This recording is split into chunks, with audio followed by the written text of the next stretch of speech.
کہ چچی کا مزاج کیسا ہے. اب وہ چچی کی خاطر اپنا گھر تو برباد نہیں کر سکتا تھا. چچا کی دوسری شادی کو بھی چند دن اچھے گزرنے کے بعد دوسری چچی کے کمرے سے بھی چچا اور چچی کے لڑنے کی آوازیں آ رہی تھی. میں تو یہ دیکھ کر حیران تھی کہ نئی نویلی دلہن سے ایسی کیا بات ہو گئی جو وہ لڑائی کرنے لگی ہے. لڑائی جھگڑے کی آوازیں سن کر میری چچی تو مسکرانے لگی تھی. کہنے لگی اس شخص کے ساتھ کوئی عورت نہیں رہ سکتی، ایسا بدبخت شخص ہے یہ. اچھا وہ جو دوسری اس سے لڑتی اور جھگڑتی ہے. میں نے کہا چچی ایسا تو نہ کہو.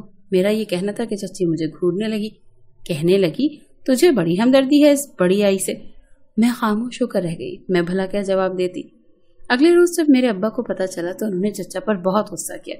کہنے لگے کہ یہ کیسا حل نکالا ہے تم نے کہ دوسری بیوی لے آئے اور اب اس کے ساتھ بھی جھگڑ رہے ہو. وہ کہنے لگا کہ پہلی والی کا منہ دیکھ دیکھ کر جی اچاٹ ہو گیا تھا، اسی لیے دوسری لے آیا کہ شاید اس کے ساتھ زندگی میں رونقیں لوٹ آئیں. مگر 2 دن بعد اسے بھی دورے پڑنے لگے ہیں. میں نے بھی سوچا تھا کہ دوسری چچی آئے گی تو پہلی بھی سدھر جائے گی. جب چچا دوسری بیوی کو اہمیت دے گا اور دوسری بیوی چچا کی عزت کرے گی تو پہلی والے کو بھی غیرت آ جائے گی. لیکن یہاں تو آوے کا آوا ہی بگڑا ہوا تھا. بہرحال دوسری چچی تو پہلی چچی سے بھی نمبر لینے کے چکر میں تھی. وہ تو چچا کو پیٹ کے رکھ دیتی تھی اور یہ سب دیکھ کر پہلی چچی کے کلیجے میں ٹھنڈک سی اتر جاتی تھی. جو کچھ میری آنکھوں نے دیکھا میری حیرت کا ٹھکانہ نہیں رہا تھا. میں اسکول سے اس دن تھکی ہاری آئی تھی کہ صحن میں نے دونوں چچیوں کو بیٹھ کر رازداری میں کوئی بات کرتے دیکھا. میں تو حیران تھی. لگتا تھا کہ چکرا کر ہی گر جاؤں گی. سوتنوں میں اتنا اتفاق، میرے لیے یہ بات کافی حیران کن سی تھی. پھر میں نے دیکھا دونوں ایک دوسرے کے ہاتھ پر تالی مار کر ہنس رہی ہیں. خیر میں گھر میں داخل ہوئی، چچیوں کو سلام کیا اور اپنے کمرے میں آ گئی. اماں بھی شاید نماز پڑھ کر فارغ نہیں ہوئی تھی. میں نے کہا اماں آپ کو کچھ پتا ہے گھر میں کیا ہو رہا ہے؟ میری ماں صدا کی سیدھی سادی اور نمازی پرہیزی قسم کی تھی. میں نے آج تک کبھی اماں اور ابا میں جھگڑا ہوتے نہیں دیکھا تھا، بلکہ میری ماں تو میرے باپ کے آتے ہی اس کے آگے پیچھے گھومتی تھی، جی جی کہتے. میری ماں کی زبان نہیں تھکتی تھی. یہ دونوں چچیاں نہ جانے کس بات پر ہنس رہی تھی. میری ماں نے مجھے دیکھا اور کہنے لگی کیا ہو رہا ہے گھر پر؟ میں نے کہا اماں دونوں چچیاں ہنس ہنس کر باتیں کر رہی ہیں. میری بات سن کر میری ماں کہنے لگی کہ یہ تو اچھی بات ہے کہ دونوں میں اتفاق ہو گیا، ورنہ تو یہاں پر جنگ و جدل ہی جاری رہنی تھی. میں نے کہا اماں مجھے تو یہ کسی طوفان کا پیش خیمہ لگتا ہے. ایک میان میں کبھی 2 تلواریں نہیں رہ سکتی. سوچئے کہ آخر چچیاں ایک ساتھ کیا سازش رچا رہی تھی.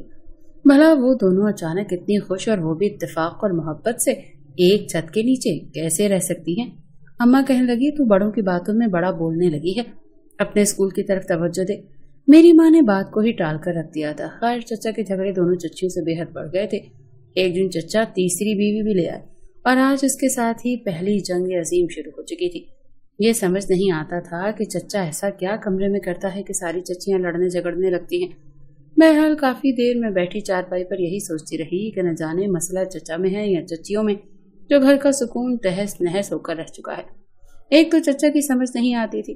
پہلے ہی 2 بیویوں کی وجہ سے زندگی عذاب بن کر رہ چکی تھی. بچوں پر الگ اثر پڑ رہا تھا. میں تو چلو ذرا سمجھدار تھی اور لڑائی جھگڑوں کو دیکھ کر ہی وقت سے پہلے ہی سمجھدار ہو چکی تھی، مگر مجھ سے چھوٹے بہن بھائی تو لڑائی جھگڑے دیکھ دیکھ کر خود آپس میں ہر وقت لڑنے جھگڑنے لگے تھے. گھر کے ماحول کا سب سے زیادہ اثر بچوں پر ہی پڑتا ہے. میرے ابا خود تو دوسرے شہر نوکری پر چلے جایا کرتے تھے اور یہاں زندگی ہماری عذاب بنتی جا رہی تھی. چچی جب اس گھر میں آئیں تو پہلے دونوں کی شکلیں دیکھنے والی تھی. دونوں ہی صدمے سے 2-4 تھیں اور چچا سے لڑائی کرنے لگی. دونوں ہی نے چچا کو گریبان سے پکڑ لیا. آج تو دونوں چچیوں نے مل کر چچا کو خوب پیٹا تھا. یہاں تک کہ محلے والے یہ منظر دیکھنے کے لیے آ گئے. چچا کی عزت پر بات آ چکی تھی. ان دونوں بیویوں کو بالوں سے پکڑا اور کمرے میں لے جا کر خوب مرمت کی اور کہنے لگا کہ دوبارہ مجھ سے بدتمیزی کی تو تم دونوں کو 3 لفظ بول کر بھیج دوں گا، پھر رلتی پھرنا اپنے ماں باپ کے گھر. دونوں ہی بمشکل چپ ہوئی تھی. تیسری بیوی نے بھی وہی رنگ ڈھنگ اپنائے تو چچا چوتھی بیوی بھی لے آیا جو بڑی ہی کم عمر تھی اور خوبصورت بھی تھی. چچا تو اس کا دیوانہ سا ہو چکا تھا. چچا جب بھی گھر آتا تو فوراً کمرے میں چلا جاتا اور زیادہ وقت اپنی چوتھی بیوی کے ساتھ ہی گزارتا تھا، جبکہ باقی تینوں بیٹھ کر خوب بد دعائیں دیا کرتی تھی کہ کل موہی مر جائے، اس نے آتے ہی ہمارا گھر برباد کر دیا. اب تینوں سوتنے سہیلیاں بن چکی تھیں اور یہی پلان بناتی رہتی تھیں کہ کس طرح چچا کی خوبصورت بیوی کو گھر سے نکالا جائے. کچھ روز بعد تیسری چاچی نے بھی گھر میں خوب لڑائی کرنا شروع کر دی. جیسے ہی رات ہوتی اور چچا اپنی تیسری بیوی کے کمرے میں جاتا تو لڑائی کی آوازیں باہر تک آنے لگتی. دونوں چچیاں شور کی آواز سن کر خوب ہنسا کرتی اور کہا کرتی کہ اس شخص کے ساتھ کوئی بھی عورت نہیں رہ سکتی. یہ کسی بھی عورت کو خوش نہیں رکھ سکتا۔ ایسی باتیں سن کر میں سوچ میں پڑ جاتی۔ میری اماں تو سدا کی بے نیاز، ہر چیز کو نظر انداز کیے بس اپنے فارغ اوقات میں ورد کرتی رہا کرتی تھی۔ میں بڑی تنگ آ چکی تھی، نہ ہی میرا دل پڑھائی میں لگ رہا تھا اور نہ ہی کسی اور کام میں۔ مجھے تو بس اس گھر کے جھگڑوں سے کوفت ہونے لگی تھی۔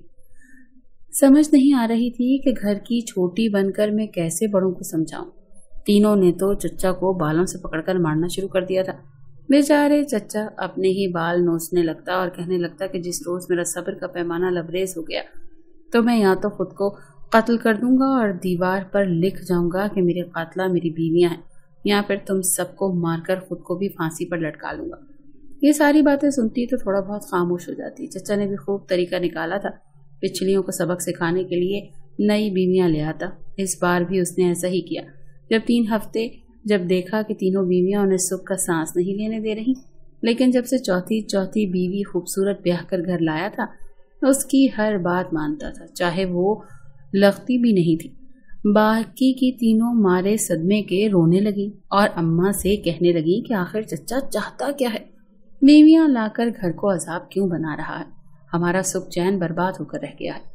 مگر چچا کو تو نہ جانے کیا مسئلہ ہے، جو وہ ایسے ہی کرتے چلے جا رہے تھے۔ چوتھی نے بھی لڑائی شروع کر دی تھی۔ چچا ایک سے لڑ کر فارغ ہوتا تو دوسری لڑنے لگتی، دوسری سے مار پیٹ کر کے باہر آتا تو تیسری اور پھر چوتھی انہیں پکڑ کر باتیں سناتی، کہتی کہ مجھے اس گھر میں کیوں لایا، ہمیں الگ الگ گھروں میں رکھو، ہمارے خرچے پورے کرو، اور ایسی ہی کئی خواہشات اور حقوق جن کا وہ تذکرہ کر کے لڑائی کرتی رہتی۔ چچا تنگ آ چکے تھے، مگر میری ماں تو کچھ بولتی ہی نہ تھی۔ جب بھی میں کچھ کہتی تو وہ کہتی کہ تم خاموش رہو، بڑوں کے معاملے سمجھ میں نہیں آتے۔ چچا رات کو ایسا کیا کہتے ہیں جو چچیاں لڑائی شروع کر دیتی ہیں۔ ایک روز تنگ آ کر میں نے سوچا کہ حقیقت کا پتہ چلا کر ہی رہوں گی۔ اس رات میں نے چوتھی چچی کو جب دودھ دینے گئی تو ان کے دودھ میں نے نیند کی دوا ملا دی اور انہیں اپنے بستر پر لٹا دیا۔ وہ سوئی تو میں ان کے کپڑے پہن کر ان کے کمرے میں جا کر لیٹ گئی۔ چچا آئے تو خاموشی سے لیٹ گئے، وہ کچھ نہ بولے تھے۔ حیرت کی بات تو یہ تھی کہ آج کوئی لڑائی بھی نہ ہوئی تھی، تو پھر آخر لڑائی ہوتی کس وجہ سے تھی؟ مجھے یہ بات بڑی عجیب لگی۔ میں نے ان کے کمرے سے نکل کر باہر آ گئی۔ جو ہی اپنے کمرے میں جانے لگی تو تبھی مجھے اپنی ماں کے کمرے سے سرگوشیوں کی آواز آئی۔ جب میں نے اپنی ماں کے کمرے میں جھانک کر دیکھا تو وہ آدھی رات کو بیٹھی ہوئی تھی اور ان کے قریب موم بتی جل رہی تھی، جن پر وہ نہ جانے کاغذ پر کیا لکھ کر جلا رہی تھی۔ یہ منظر دیکھا تو میری روح کانپی۔ میں کمرے میں آ گئی اور اماں سے کہنے لگی کہ آپ یہ کیا کر رہی ہیں؟ مجھے دیکھ کر پہلے تو وہ بوکھلائیں، کمرے کا دروازہ بند کر دیا اور پھر کہنے لگی کہ تو یہاں کیا کر رہی ہے، یہاں آئی ہی کیوں؟ میں نے ان سے جواب طلب کیا تو وہ کہنے لگی دراصل میں تمہارے چچا کو بالکل بھی خوش نہیں دیکھنا چاہتی۔ میرا شوہر دوسرے شہر میں رہتا ہے، میری زندگی میں کوئی سکون نہیں اور یہ اپنی بیویوں کے ساتھ ہنسی خوشی زندگی گزارنا چاہتا ہے۔ جب میری زندگی میں سکون نہیں تو میں اس کی زندگی میں بھی سکون کیوں آنے دوں؟ میں ان کو ایک ساتھ خوش کیوں ہونے دوں؟ تو بس اسی لیے میں نے کچھ ایسے ورد کرنا شروع کر دیے ہیں جس سے میرے دیور کی زندگی بالکل بھی خوشگوار نہ رہے، ورنہ تمہاری بڑی چچی تو ہر وقت مجھے تانے اور باتیں سناتی رہتی تھی کہ میں اپنے شوہر کے ساتھ خوش رہتی ہوں، وہ مجھ سے بڑی محبت کرتا ہے۔ میں نے امی کی بات سنی تو دنگ رہ گئی، یعنی سارے فساد کی جڑ میری ماں تھی جو سب سے چھپ کر یہ سب کچھ کر رہی تھی۔